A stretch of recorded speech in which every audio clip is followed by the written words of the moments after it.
Hello, bienvenue dans un nouvel épisode de Work With Me. Aujourd'hui, on va discuter de pourquoi je pense que la plupart des SaaS qui se montent aujourd'hui devraient commencer par du service euh, et comment ça pourrait les aider à être plus efficaces. Alors, je me présente, je suis Alex, fondateur de Better People. On accompagne les entreprises dans leur stratégie IA au quotidien et on a des modules de formation, des modules de conseil en stratégie et de l'implémentation technique pour nos clients. Bref, alors aujourd'hui, je voulais vous parler de pourquoi je pense que les SaaS devraient commencer par du service. Et on va commencer par définir ce que c'est un SaaS et ce que c'est une entreprise de service. Un SaaS, c'est Software as a Service. Donc, plus facilement, c'est un logiciel qui se retrouve en ligne, donc qui peut être utilisé dans votre navigateur internet ou sur votre téléphone, et qui vous permet de faire des choses comme un logiciel et automatiser pas mal de choses dans votre quotidien de travailleur. Les SaaS, ils sont très à la mode par rapport au logiciel parce que ça permet de mettre à jour un logiciel tous les jours, ça permet de simplifier l'environnement d'installation et ça permet d'être accessible partout, même quand le collaborateur n'est pas sur son ordinateur. Souvent, ce sont des business models associés qui sont soit à l'usage, soit en abonnement, mais très souvent en abonnement. Ce que les investisseurs apprécient parce qu'il y a une très grosse prédictabilité du revenu. On peut très vite savoir combien vous allez faire de revenus le mois prochain. Et surtout, vous allez avoir ce qu'on appelle la lifetime value, qui est le chiffre d'affaires généré par un client pendant toute sa durée de vie, qui va souvent être plus important parce que vos clients vont rarement partir.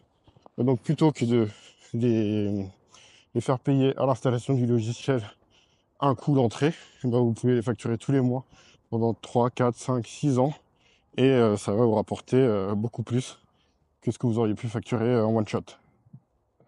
Donc ça, ce sont les SaaS et les entreprises de services.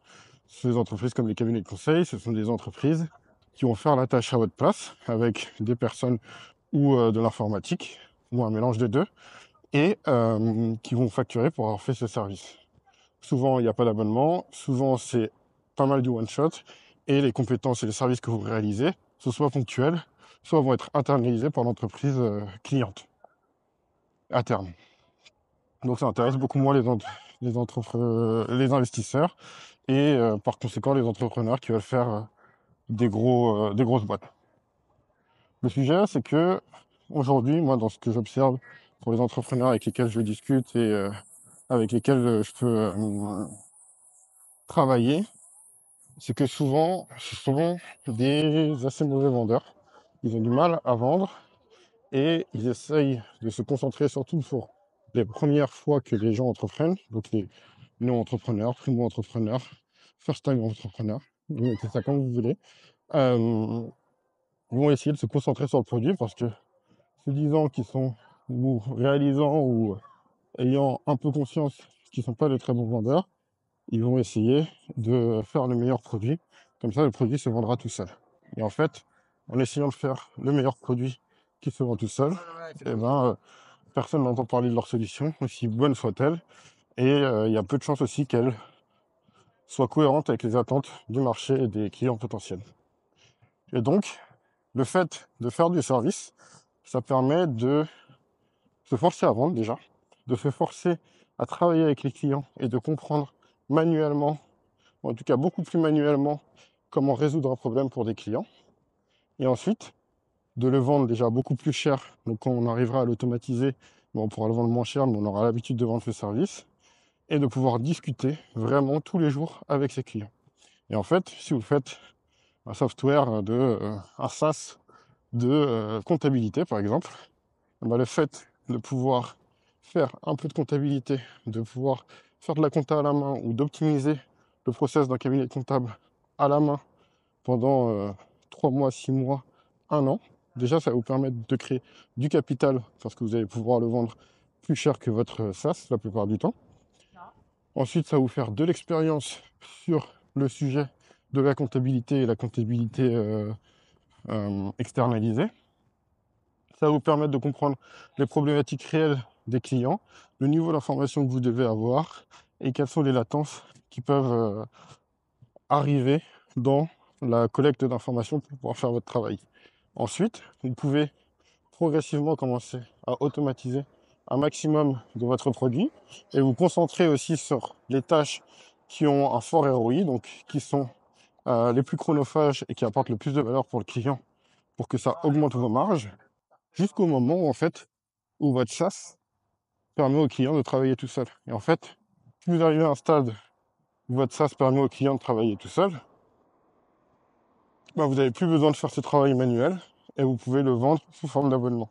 Et donc vous pouvez très bien vous dire, je commence ce projet novateur en faisant de l'agence, j'optimise au fur et à mesure au maximum les opérations et le travail manuel que j'ai à faire pour livrer le service. Donc vous allez tester votre marché hyper rapidement, vous allez générer de la valeur parce que vous allez encaisser vos clients pour l'avoir fait à la main, vous allez vérifier ce qu'on appelle la willingness to pay, donc la, la capacité des clients à payer pour le service que vous allez fournir assez rapidement aussi. Et en fait, grâce à ça, vous allez pouvoir valider tout ce qu'il faut pour une startup jusqu'à le transformer en SaaS et donc totalement l'automatiser. Et donc tout ce que vous auriez à faire, c'est reprendre votre historique, savoir où est-ce que vous pouvez mettre du logiciel pour optimiser les choses, où est-ce que vous allez devoir garder de l'humain parce que le logiciel va coûter trop cher, et repasser sur une logique d'abonnement, potentiellement baisser les prix pour les personnes qui, qui vont être sur un système totalement automatisé et qui du coup verraient un intérêt à payer moins cher pour se débrouiller elles-mêmes. Et vous allez avoir une boîte très saine, une capacité de scalabilité plus importante et surtout vous pourrez, grâce à votre expérience, savoir comment mieux vendre le SaaS et être plus efficace dans votre développement. Une fois que vous avez passé en mode SaaS, voilà, vous pourrez repartir sur une logique de startup classique, c'est-à-dire pouvoir soit lever des fonds, soit faire de la dette sur l'expérience que vous avez, réinvestir votre capital pour faire beaucoup plus d'acquisitions, utiliser beaucoup moins de personnel. Donc pendant cette phase d'itération, si vous pouvez travailler avec des freelances, vous avez juste à arrêter les contrats. Vous n'avez pas besoin de faire de phase de licenciement, ce qui sera peut-être plus simple à gérer.